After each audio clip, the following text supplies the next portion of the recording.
seu nome, por gentileza, e de qual partido você é? Vereador Ricardo Nunes, MDB, iniciando o segundo mandato. O que é orçamento e política? Olha, o orçamento é uma peça onde você tem as receitas e as despesas, né? Então você sempre tem que ter ali um equilíbrio e uma previsão daquilo que você vai ter de receita, que pode ser tributária e não tributária, ou seja, de ISS, IPTU, que você tem de recursos do governo estadual, que você tem de recursos do governo federal, as cotapartes, por exemplo, você pega o IPVA, né? Quem paga IPVA paga para o Estado, mas da onde a placa vai ter metade para o município, né? Então você tem todas as receitas ali previstas. E aí você vai dizer aonde que esses recursos serão gastos, né? Por exemplo, para a educação tem que ir 33%, conforme nós votamos aqui o Plano Municipal de Educação. Quando você vai gastar na cultura, quando você vai gastar na infraestrutura, na saúde. Então a peça orçamentária ela é fundamental, inclusive para a democracia, né? Que ela é um projeto que o Executivo manda para cá, é determinado um relator na Comissão de Finanças, são feitas audiências públicas, as pessoas participam, dão opinião, e você faz os remanejamentos tentando atender toda a população da cidade. Então, E é nela que faz a política? É dela que faz a política, porque se você não tem um investimento para aquela área, ela não vai desenvolver, né? Então, por exemplo, você tem uma política de cuidar de creche, né? Então você tem que ter um valor destinado para ampliação de creche, para pagamento de salário de professores, para chamar professores que participaram de concursos. Você quer ter uma política para a cultura, né? Então você tem que colocar o orçamento ali. Então é onde você vai determinar quais são as prioridades da política. E por que o executivo ele tem dificuldade de realizar o orçamento votado com a sociedade civil e com o legislativo? Não é bem dificuldade. Você tem situações macroeconômicas, né? Os últimos orçamentos, por exemplo, eles sempre vinham prevendo ali em torno de 4 bilhões, 5 bilhões de recursos federais do PAC. Então não vieram recursos federais em 2013, em 2014, em 2015, em 2016, né? Mas estava previsto que é obrigado. Para você receber o recurso federal, você tem que estar com ele previsto no orçamento. E pode acontecer de que esse recurso não chegue, né? Então você tem lá um orçamento de 52 bi, mas executa 48. Por quê? Porque esses 4 do governo federal não chegou. Você pode ter lá uma previsão de que vai vir um X de PVA, da cota parte de ICMS e não vem. Você pode ter uma previsão que venha um valor de IPTU e venha mais. Então é algo que vai mudando. Você pega, por exemplo, a questão do transporte, subsídio do transporte, como ele veio se alterando no decorrer dos últimos anos, né? E às vezes você tem uma previsão e aquilo acaba mudando. Por exemplo, jamais se imaginaria que teria um gasto de subsídio de 2 bilhões com o transporte público em 2016, né? Por que aconteceu isso? As empresas apresentaram custos porque aumentou o combustível, porque aumentou o pneu, ou porque não houve uma melhor fiscalização com relação à apresentação da planilha, ou porque houve aí algum benefício, por exemplo, você não cobrar mais a tarifa para o estudante. Então isso acaba gerando despesa. É bom lembrar que você dá de um lado, né? Então você vai dar o passe gratuito para o estudante.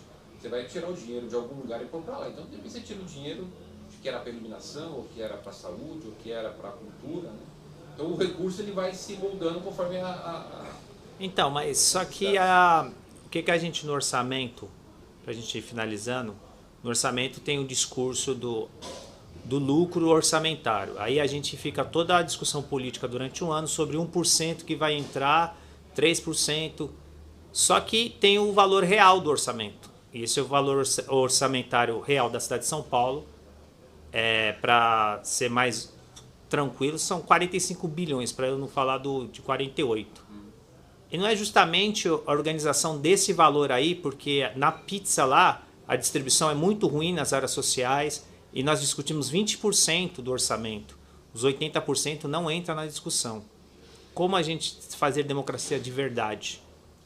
Eu acho assim, eu sempre participei, estou no 5º ano já na Comissão de Finanças, né? Então quando eu fui relator do orçamento, eu fiz 76 horas de audiência pública. Eu acho que essa é uma coisa maravilhosa, você escutar, escutar, escutar, e também não só escutar e largar, né? Tentar incorporar o máximo possível das audiências públicas. Então, o meu histórico aqui de 5º ano de mandato tá aí para todo mundo ver. Não tem assim nenhum setor que atuou mais do que o setor da cultura. E por conta disso, até no meu relatório agora da LDO, eu fiz questão de colocar o gráfico do que foi colocado de recursos para a cultura, né? Então, por conta dessa mobilização toda do pessoal da área da cultura, veio aumentando o orçamento da cultura bastante. Inclusive foi criada uma rubrica, quando o vereador Jair Tato foi o relator, de cultura nas prefeituras regionais, né? Então tem sido feito um trabalho. Agora, é uma coisa assim, você tem uma série de questões que é muito complexa de explicar. Agora, para finalizar, as pessoas falam muito de periferia. É o diálogo que todo mundo fala, é o diálogo pronto. Mas como fazer esse orçamento chegar mesmo na sua ponta? Porque as partes que a gente fala de corte são nas partes sociais. O dano é maior. E aí mantém esse distanciamento de periferia. E o problema do diálogo de periferia, às vezes, é o distanciamento de indivíduos da cidade, que todos participam do orçamento com impostos, independente de classe média ou quem mora longe, etc. E como fazer esse orçamento chegar na periferia e, na verdade, valorizar toda a cidade em todos os seus pontos? Nós estamos vivendo a sua pergunta é maravilhosa. A gente está vivendo um momento assim, que a democracia é nova, mas essa democratização da questão do orçamento, ela é mais nova ainda.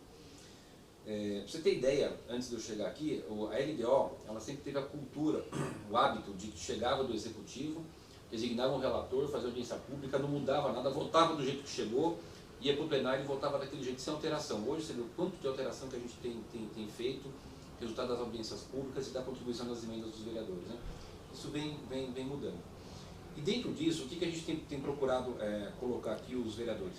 De que a decisão dos valores, ela tem alguns critérios, como por exemplo, a gente tem batido muito que os critérios sejam índices de vulnerabilidade, né?